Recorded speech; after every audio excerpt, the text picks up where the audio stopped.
If you're healthy, 18 or older, and not taking any medication, Prism Clinical Research has upcoming studies that provide financial compensation ranging from $500 to $3,000 for study participation time. Time now for our final pitch, presented by Prism Research with Tim Laudner. I'm Anthony LaPanta. The Twins wrapped up a 4-game series in Detroit on Monday afternoon with a 4-3 win.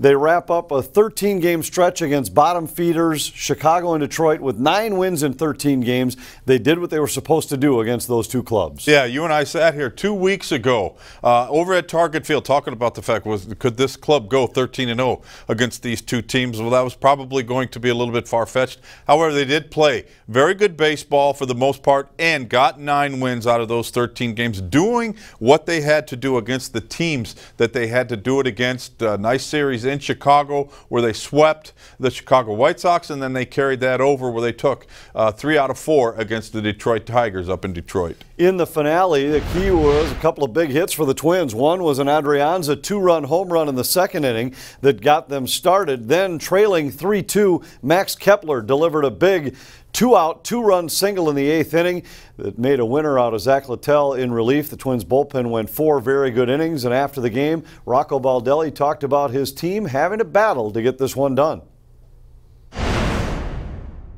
Probably more than anything else, it didn't come easy, and we had to continue to play well, make plays, pitch well, and find a way to get some guys on base and find a way to score.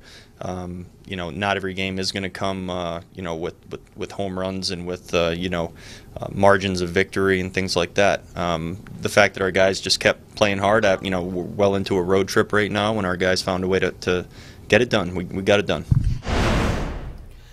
Now the schedule gets significantly more challenging for the Twins, starting with 3 in Boston against the Red Sox, a Red Sox club that is hanging on for dear life. 5 games out in the wild card race. They'll be desperate. The Twins will get their best effort, no doubt, starting Tuesday night when Randy Dobnak goes against Rick Porcello. Yeah, it's going to be a completely different vibe up in Boston, up in Fenway Park. And just like you said, Anthony, the Boston Red Sox, they're fighting. They're trying to find a way to stay in this thing. So there's going to be a completely different feel around Fenway Park than the Twins have just experienced, even on the south side of Chicago, but for sure in Detroit at Comerica Ballpark. There's going to be a buzz, and it's going to feel more like September playoff push type baseball. The boys are going to have a nice 3 days. They're going to have a fun 3 days up in Fenway. All 3 games on Fox Sports North starting Tuesday night at 5:30 for Twins Live. This has been our final pitch, presented by Prism Research.